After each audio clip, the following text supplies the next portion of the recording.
السلام علیکم پیارے دوستو۔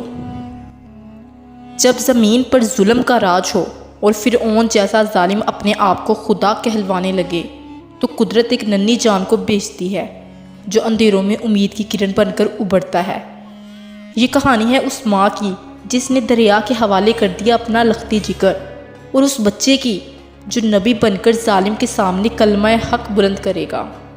مصر کی سرزمین، نیل کے کنارے آباد وہ عظیم تہذیب جہاں ایک طرف شاندار محلات، بلند ستونوں والے معبد اور سونے سے سجے ہوئے دربار تھے، وہیں دوسری طرف ایک مظلوم قوم بنی اسرائیل غلامی کی زنجیروں میں جکڑی ہوئی تھی۔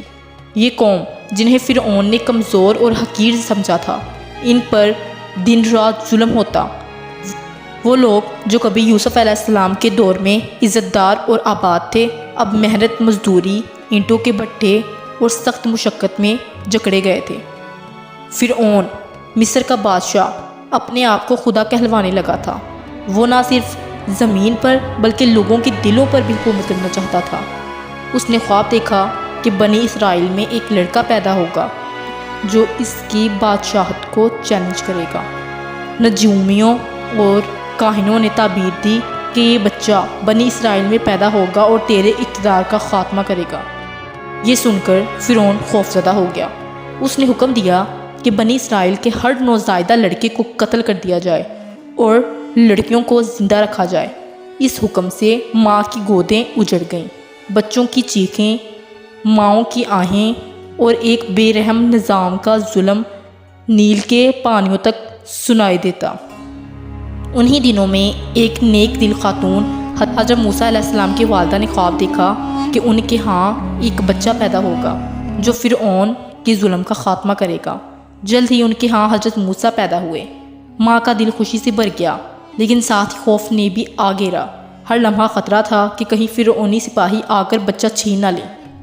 اللہ تعالیٰ نے وحی کے ذریعے انہیں ہدایت دی، اسے دودھ پلاتی رہو، جب تمہیں اس کے بارے میں خوف محسوس ہو تو اسے دریا میں ڈال دو، بے شک ہم اسے تمہیں واپس لوٹائیں گے اور اسے رسول بنائیں گے۔ ایک ماں نے اپنے نومولود کو ایک صندوق میں رکھا۔ وہ کانپتی ہوئی، روتی ہوئی دل کو تھام کر دریا کے کنارے پہنچی۔ نیل کا پانی لہروں میں جنبش کر رہا تھا، جیسے اس راز کو سنبھالنے کے لیے تیار ہو۔ ماں نے آنسو بہاتے ہوئے اپنے بیٹے کو دریا کے سپرد کر دیا۔ صندوق پانی پر تیرتا ہوا فرعون کے محل کے قریب جا پہنچا۔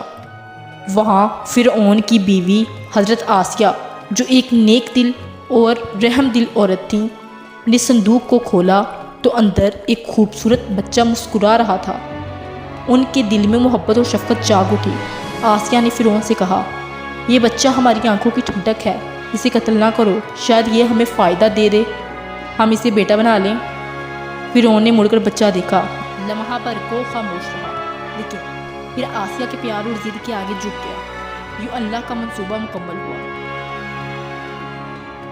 حضرت موسیٰ اس کے محل میں پروان چڑھنے لگے، اسی کے گھر میں جو ان کے قتل کا منصوبہ بنا رہا تھا۔ ادھر موسیٰ کی والدہ کا دل بے چین تھا۔ اللہ نے ان کے دل کو مضبوط رکھا اور کچھ ہی دنوں میں حضرت موسیٰ کو دودھ پلانے والے کی تلاش شروع ہوئی۔